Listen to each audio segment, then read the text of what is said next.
પૂર્વ પ્રધાનમંત્રી ડોક્ટર મનમોહન સિંહનું નિધન. રાષ્ટ્રપતિ, ઉપરાષ્ટ્રપતિ, પ્રધાનમંત્રીએ ડોક્ટર મનમોહન સિંહના આવાસે પહોંચી પાઠવી શ્રદ્ધાંજલિ. કેન્દ્રીય ગૃહમંત્રી જેપી નડ્ડા સહિતના નેતાઓએ અર્પી પુષ્પાંજલિ. કોંગ્રેસના અનેક દિગ્ગજ નેતાઓ મનમોહન સિંહના નિવાસ સ્થાને હાજર.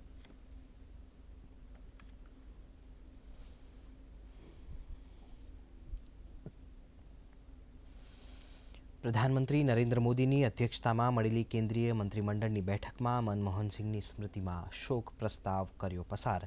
દેશભરમાં 7 દિવસનો રાષ્ટ્રીય શોક જાહેર. આવતીકાલે રાજકીય સન્માનની સાથે મનમોહન સિંહને અપાશે વિદાય. આવતીકાલે તમામ કેન્દ્રીય સરકારી કાર્યાલય અને CPSUમાં અડધા દિવસની રજા. પ્રધાનમંત્રી નરેન્દ્ર મોદીએ વિડીયો સંદેશ જાહેર કરતા કહ્યું, ડોક્ટર મનમોહન સિંહની વિદાય દેશને પડેલી મોટી ખોટ.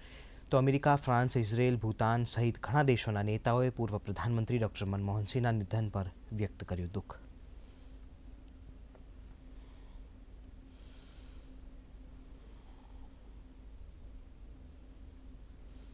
ગુજરાતના રાજ્યપાલ, મુખ્યમંત્રી સહિતના રાજકીય નેતાઓએ મનમોહન સિંહને પાઠવી શ્રદ્ધાંજલિ. રાજ્ય સરકારના આજના તમામ કાર્યક્રમો રદ. અમદાવાદનો કાંકરિયા કાર્નિવલ સંપૂર્ણપણે રદ. તો ફ્લાવર શોની તારીખમાં ફેરફાર. AMCએ કરી જાહેરાત.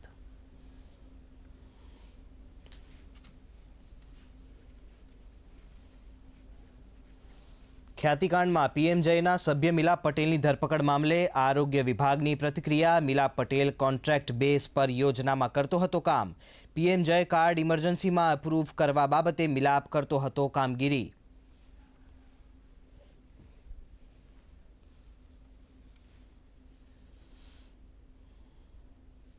નવેમ્બર 2024માં લેવાયેલા CA ફાઇનલનું રિઝલ્ટ જાહેર. અમદાવાદની રિયા શાહે 501 માર્કની સાથે ઓલ ઇન્ડિયામાં મેળવ્યો બીજો ક્રમાંક.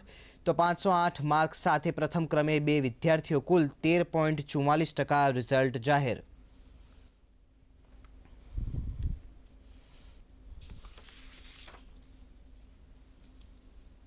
રાજ્યમાં ભર શિયાળે ચોમાસાનો માહોલ. ખેડબ્રહ્મામાં કરાની સાથે વરસાદ. અમદાવાદમાં પણ માવઠાની ભીંજાયું. તો દક્ષિણ ગુજરાતના જિલ્લાઓમાં પણ કમોસમી વરસાદ. આજે અને આવતીકાલે ટેકાના ભાવે મગફળીની ખરીદી કરાઈ બંધ.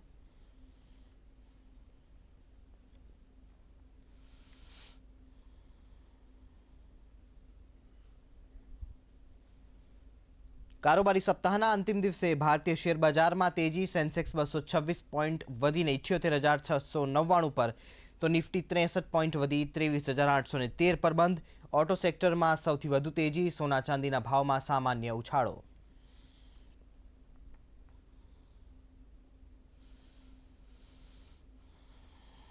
બોક્સિંગ ડે ટેસ્ટમાં બીજા દિવસે ભારતના 5 વિકેટે 164 રન. ઓસ્ટ્રેલિયા હજી પણ 310 રનથી આગળ. પૂર્વ પ્રધાનમંત્રી ડોક્ટર મનમોહન સિંહને શ્રદ્ધાંજલિ અર્પણ કરતા ટીમ ઇન્ડિયાએ આજે હાથ પર બાંધી કાળી પટ્ટી.